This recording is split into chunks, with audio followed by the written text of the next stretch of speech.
ರವಿಕೆ ಪ್ರಸಂಗ ಅನ್ನೋದು ನಂಗೆ ಯಾಕೋ ಕಾಡ್ತಾ ಇದೆ. ರವಿಕೆ ಅಂದ್ರೆ ನಮ್ಗೆ ಈ ನಮ್ಮ ಮಂಗ್ಳೂರ್ ಕಡೆ ಹೆಚ್ಚಾಗಿ ಬಳಸ್ತೀವಿ, ಹಳ್ಳಿ ಕಡೆ ಬಳಸ್ತೀವಿ. ಇಲ್ಲಿ ಬ್ಯಾಂಗ್ಳೂರ್ನಲ್ಲೆಲ್ಲ ಕೂಡ ಬ್ಲೌಸ್ ಅಂತ ಏನ್ ಕರಿತೀವಿ ಅದನ್ನ ಊರ್ನಲ್ಲಿ ರವಿಕೆ ಅಂತ ಕರೀತಾರೆ. ಏನಿದು ರವಿಕೆ ಪ್ರಸಂಗ ಅಂತ ಮುಂದೆ ನಿಮ್ಮ ಹತ್ರ ಮಾತಾಡಿಸ್ತಾ ಹೋಗ್ತೀನಿ. ಇನ್ನು ಈ ಸಿನಿಮಾದ ಬಗ್ಗೆ ಇದೊಂದು ಅವರು ಡ್ರೀಮ್ ಅಂತಾನೆ ಹೇಳ್ಬೋದು. ನಮ್ಮ ಸಂತೋಷ್ ಕೊಡಂಕೇರಿ ಅವರು ಮತ್ತೆ ಅವ್ರ ಪತ್ನಿ ಇಬ್ರು ಕೂಡ ಸೇರ್ಕೊಂಡು, ಪಾವನ ಸಂತೋಷ್ ಇಬ್ರು ಕೂಡ ಸೇರ್ಕೊಂಡು ನಮ್ಗೆ ಭರ್ಜರಿಯಾದ ಮನೋರಂಜನೆ ಕೊಡಬೇಕು ಅಂತ ಹೇಳಿ ಈ ರವಿಕೆ ಪ್ರಸಂಗವನ್ನ ನಮ್ಮ ಸ್ಯಾಂಡಲ್ವುಡ್ಗೆ ಅರ್ಪಿಸ್ತಾ ಇದ್ದಾರೆ. ಇದೇ ಫೆಬ್ರವರಿ, ಮತ್ತೊಮ್ಮೆ ಹೇಳ್ತಾ ಇದೀನಿ ನೋಡಿ, ಇದೇ ಫೆಬ್ರವರಿ 16ಕ್ಕೆ ಈ ಸಿನಿಮಾ ರಿಲೀಸ್ ಆಗ್ತದೆ. ನಾವೆಲ್ಲರೂ ಕೂಡ ಥಿಯೇಟರ್ಗೆ 100% ಹೋಗಬೇಕು.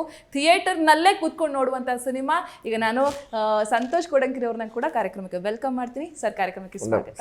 ಹೇಗಿದ್ದೀರಾ ಸರ್? ಚೆನ್ನಾಗಿದ್ದೀನಿ ಸರ್. ರವಿಕೆ ಕಾಡ್ತಾ ಇದೆ. ಏನಿದು ರವಿಕೆ ಪ್ರಸಂಗ ಅಂತ ಹೇಳಿ 100% ನಮ್ಗೆ ಕಾಡ್ತಾ ಇದೆ. ಎಸ್, ಇನ್ನು ಅವರ ಪತ್ನಿ ಪಾವನ ಸಂತೋಷ್ ಕೂಡ ಇದ್ರೆ, ಅವ್ರನ್ನ ಕೂಡ ಕಾರ್ಯಕ್ರಮಕ್ಕೆ ವೆಲ್ಕಮ್ ಮಾಡ್ತೀನಿ. ಮೇಡಮ್ ನಮಸ್ತೆ, ಹೇಗಿದ್ದೀರಾ? ನಾನು ಕೂಡ ಸೂಪರ್ ಆಗಿದ್ದೀನಿ. ಎಸ್, ನಿಮಗೆ ಡೈರೆಕ್ಟಾಗಿ ಬರ್ತೀನಿ. ನಿಮ್ಮ ಜೀವನದಲ್ಲಿ ನಿಮ್ಮ ಕಥೆಗಳನ್ನು ಕೇಳ್ತಾ ಇದ್ರೆ ಒಂಥರ ನಾವು ಕೂಡ ಭಾವುಕರಾಗ್ತೀವಿ.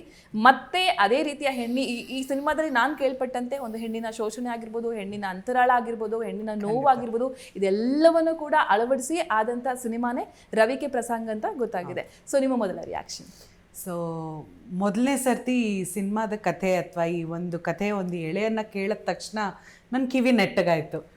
ಒಂದು ಬ್ಲೌಸ್ ಬಗ್ಗೆ ಸಿನಿಮಾ ಮಾಡ್ತಾರೆ. ಇಲ್ಲಿವರೆಗೂ ತುಂಬ ವಿಷಯಗಳ ಬಗ್ಗೆ ಸಿನಿಮಾ ಮಾಡಿದ್ದಾರೆ, ಆದರೆ ಒಂದು ಬ್ಲೌಸ್ ಬಗ್ಗೆ ಸಿನಿಮಾ ನಾನೇ ಕೇಳ್ತಿರೋದು ಮೊದಲನೇ ಸತಿ. ಸೊ ಇದೊಂದು ವಿಷಯ ಆದರೆ, ಇನ್ನೊಂದು ನಾನು ಮಾಡಿರೋ ಪ್ರತಿಯೊಂದು ಪ್ರಾಜೆಕ್ಟಲ್ಲಿ ನಾನು ಪದಾರ್ಪಣೆ ಮಾಡಿದ್ದೆ ಜೀ ಕನ್ನಡದ ಬ್ರಹ್ಮಗಂಟು ಸೀರಿಯಲ್. ಹೌದು, ನಮ್ಮ ಕುಟುಂಬದವರು. ಹೌದು, ಖಂಡಿತ.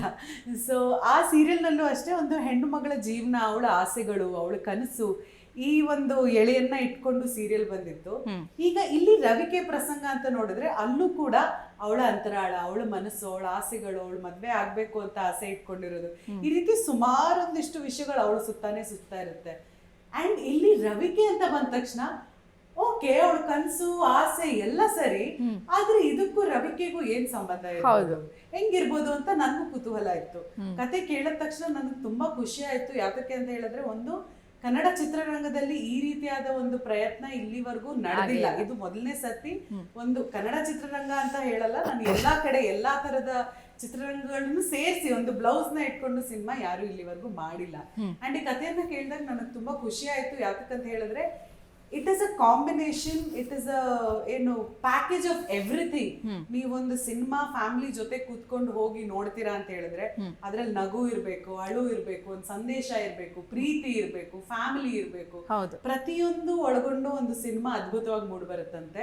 ನಮ್ಮ ರವಿಕೆ ಪ್ರಸಂಗ ಚಿತ್ರ ಕೂಡ ಅಷ್ಟೇ ಪ್ರೀತಿಯಿಂದ ಇಷ್ಟಪಟ್ಟು ಮಾಡಿರುವಂತ ಸಿನಿಮಾ. ಈ ಸಿನಿಮಾದಲ್ಲಿ ಎಲ್ಲದರ ಪ್ಯಾಕೇಜ್ ನಿಮ್ಗೆ ಒಂದು ಹಬ್ಬದ ಊಟದ ತರ ಸಿಗುತ್ತೆ ಅಂತ ನಾನು ಹೇಳಕ್ ಇಷ್ಟಪಡ್ತೀನಿ. ಅಂಡ್ ನಾನು ಸಿನಿಮಾದಲ್ಲಿ ಆಕ್ಟ್ ಮಾಡ್ಬೇಕಾದ್ರೆ ಎಷ್ಟು ಎಂಜಾಯ್ ಮಾಡಿದೀನೋ ಅದ್ರ ಈ 2ರಷ್ಟು ನೋಡಿದವರು ಅದನ್ನ ಕುತ್ಕೊಂಡು ಎಂಜಾಯ್ ಮಾಡ್ತಾರೆ ಅನ್ನೋ ನಂಬಿಕೆ ನನಗಿದೆ. ಸೂಪರ್. ನಿಮ್ಮ ಜೀ ಕನ್ನಡ ನ್ಯೂಸ್ ಚಾನೆಲ್ ಈಗ Sun Direct number 292, U digital number 162, city cable number 51, GTPL number 17, Abhishek cable number 821, Rockline telecommunication number 51, Shri Basaveshwara cable number 60, Vinayaka digital number 53 ನೆಟ್ವರ್ಕ್ಗಳಲ್ಲಿ ಲಭ್ಯ.